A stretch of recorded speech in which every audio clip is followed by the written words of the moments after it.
হরে কৃষ্ণ, রাধে রাধে।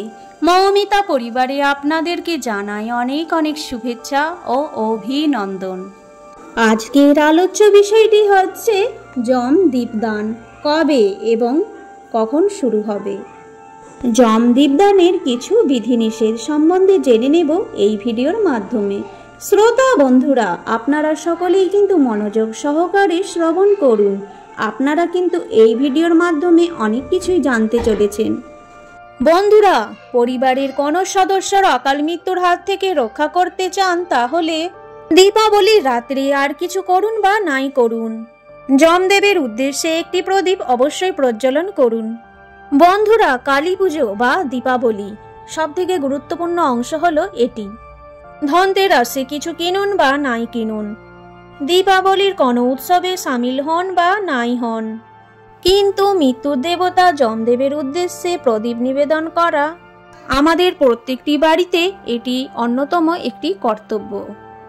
কারণ দীপাবলির রাতে মৃত্যুর দেবতা যমদেবের উদ্দেশ্যে এই প্রদীপ প্রজ্বলনের মাধ্যমে আমরা বাড়ির প্রত্যেকটি সদস্যর অকাল দুর্ঘটনাজনিত মৃত্যুর হাত থেকে রক্ষা পেতে পারি। পাশাপাশি পরিবারের দুর্দশা ও অন্ধকার দূর করার জন্য আমরা যমদেবের উদ্দেশ্যে প্রদীপ নিবেদন করে থাকি। আজকে এই ভিডিওর মাধ্যমে আমি আপনাদের সামনে আলোচনা করব এই বছর 2025 সালে কোন দিন এই যমদেবের উদ্দেশ্যে প্রদীপ নিবেদন করবেন। সব থেকে গুরুত্বপূর্ণ বিষয়, অনেকেই এই বিষয়টি জানেন না এবং কিভাবে এই যমদেবের উদ্দেশ্যে প্রদীপ নিবেদন করতে হয়, সেই সমস্ত কিছু বিষয় নিয়ে আজকের এই ভিডিওতে আপনাদের সামনে আলোচনা করব। আশা করি আপনাকে এই ভিডিও অনেকটাই সমৃদ্ধ করবে। চলুন বন্ধুরা, এবারে বিস্তারিত আলোচনায় প্রবেশ করি। বন্ধুরা, আপনারা নিশ্চয়ই জানেন যে দীপাবলির দিনে ধনতেরাসের দিন আমরা 13টি প্রদীপ প্রজ্বলন করে থাকি এবং তারপরের দিন অর্থাৎ ভূত চতুর্দশীর দিনে আমরা 14টি প্রদীপ প্রজ্বলন করে থাকি। তার মধ্যে একটি অন্যতম প্রদীপ নিবেদন আমরা করে থাকি, সেটি যমদেবের উদ্দেশ্যে, যাকে যমের দীপদান বলা হয়ে থাকে। অকাল অপমৃত্যু বিনাশের উদ্দেশ্যে গৃহের বহির্ভাগের এই যমদেবের উদ্দেশ্যে প্রদীপ নিবেদন করা হয়ে থাকে। যমদেবের উদ্দেশ্যে এই প্রদীপ নিবেদনের জন্য একটি নির্দিষ্ট নিয়ম আছে। সবার প্রথমে আপনাদেরকে জানাবো এই বছর 2025 সালে এই যম দীপদান কখন এবং কবে করবেন। বন্ধুরা, এই বছর যম দীপদানের সময় পড়েছে আগামী 31শে আশ্বিন 18ই অক্টোবর শনিবার। মূলত এই যমের দীপদান সন্ধ্যার সময় অর্থাৎ প্রদোষকালে সম্পূর্ণ করা হয়ে থাকে। এই দিন অর্থাৎ 18ই অক্টোবর শনিবার যম দীপদান করতে হবে সন্ধ্যা 5টা বেজে 7 মিনিট থেকে সন্ধ্যা 6টা বেজে 43 মিনিট পর্যন্ত। এই যে 1 ঘন্টা 36 মিনিট সময়, এই সময়ের মধ্যে অপমৃত্যু বিনাশ করার জন্য গৃহের বহির্ভাগে যমদেবের উদ্দেশ্যে দীপদান করা আবশ্যক।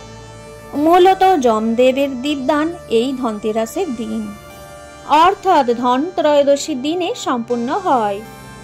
আর একটি কথা বলে রাখা খুবই ভালো, যমদেবের উদ্দেশ্যে যদি দীপদান করা সম্ভব না হয় তাহলে পরের দিন ভূত চতুর্দশীর দিনও সেই চতুর্দশ দীপদানের মধ্যেও যমদেবের দীপদানও করতে পারেন। তবে এই বিষয়টি মাথায় রাখবেন যে কোনো প্রদীপ প্রজ্বলনের আগে গঙ্গা জল ছিটিয়ে নেবেন সম্ভব হলে। যদি তা সম্ভব না হয় তাহলে সামান্য বিশুদ্ধ জলও ছিটিয়ে নিতে পারেন। যমদেবের উদ্দেশ্যে যেই প্রদীপটি নিবেদন করবেন সেটি যেন সর্ষের তেলের বা তিল তেলের হয়। যদি সম্ভব হয় তাহলে প্রদীপটির মধ্যে তিল একটু ছড়িয়ে দেবেন। প্রদীপটি আপনি বাড়ির সদর দরজার সম্মুখে ডান দিক অথবা বাঁ দিকে রাখতে পারেন। তবে এই বিষয়টি লক্ষ্য রাখবেন যে প্রদীপের মুখটি যেন দক্ষিণ বরাবর থাকে, কারণ দক্ষিণ দিককেই যমদেবের দিক হিসেবে চিহ্নিত করা হয়। জয় মা কালী।